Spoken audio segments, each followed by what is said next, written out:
On the next Canine Corner, we're at the Torrance Dog Day afternoon and we'll give you the inside scoop about the event. Plus, we have safety tips for Halloween. Halloween is right around the corner, and if you're a fan of the holiday like I am, one way to make it even better is to spend it with your canine companion. But before you get the festivities started, Jean Bresovich from Tranquil Pet is here to give us some tips on pet safety for the spooky time of year. I'm here with Jean Bresovich from Tranquil Pet. We're going to be talking about Halloween safety for your canine companion. So Jean, what are your Halloween pet safety tips? Well, I have actually 10 for Halloween, and Halloween is right up there with the 4th of July because of the candy, and especially the chocolate is toxic to animals, especially the dark chocolate. And some of the signs, if they've ingested it, is vomiting, diarrhea, rapid breathing, seizures. And if you think that they've ingested it, you should call your vet immediately, or if it's after hours, because it will be the evening, call the vet emergency hospital. If they're not available, there are 2 hotlines. The ASPCA has a helpline, and so does the Pet Poison helpline. The one thing I do suggest is do not call 911. While the 911 operators are sympathetic and want to help, they are not prepared and they are not knowledgeable about helping you with if your dog has ingested something toxic.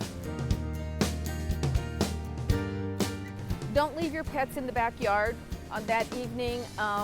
There are some people, unfortunately, that can be like vicious and nasty and go and taunt them. Some people have stolen the dogs from the back, or at the worst case scenario, have poisoned them or killed them. Another tip is for cats. For our cat owners, I would say, they usually say a few days. I'm overly cautious with everything when it comes to animals, so I would say at least 7 days before and after, especially if it's a black cat.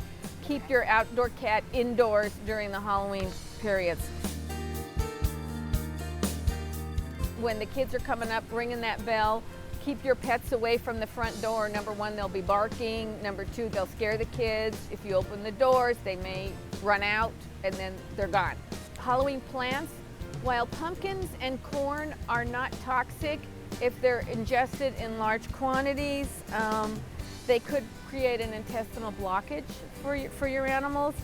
Lighted candles, don't put any lighted candles in the pumpkins. They now have those battery operated ones because they can get their nose in there and get burned. Costumes, this is a big one. A lot of people, think it's so adorable to dress their, are you one of these people? I am one of these people. To dress their animals up, their pets, their dogs, their cats up, and I don't think cats will put up with it, but dogs for sure, will put. Just make sure that they're safe. You need to, because I know a lot of people don't think about this, but they need to be breathable. You have to make sure it's not a toxic material, make sure there's nothing dangling that they can rip off and swallow, and make sure it doesn't constrict their movement. Sometimes people get things that are a little too tight. I would also put the costume on the pet. I know this is kind of out there for some people, but I would put it on.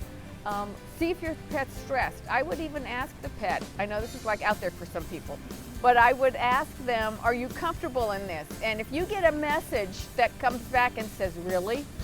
Or, no thank you, I would take it off. Make sure you have an ID on your pet, whether it's chipped, and if you do have them in your backyard, make sure you put a lock on that gate. I had a friend that had a Habanese, and it was actually the 4th of July, but it could still happen, for Halloween, that they came home from a 4th of July event and the dog was gone.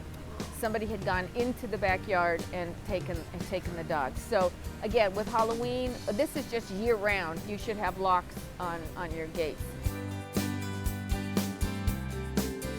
I do have on my website some more information. I have these listed on my website. I also have the ASPCA and the Pet Poison Helpline. I have a little printout that you can get off of my website and then attach it to your refrigerator. Always keep it handy somewhere in case you ever have a problem. If you have a question, contact us and we'll be sure to get you the right answer. Call us at 310-618-5762 or email us at caninecorner@torranceca.gov.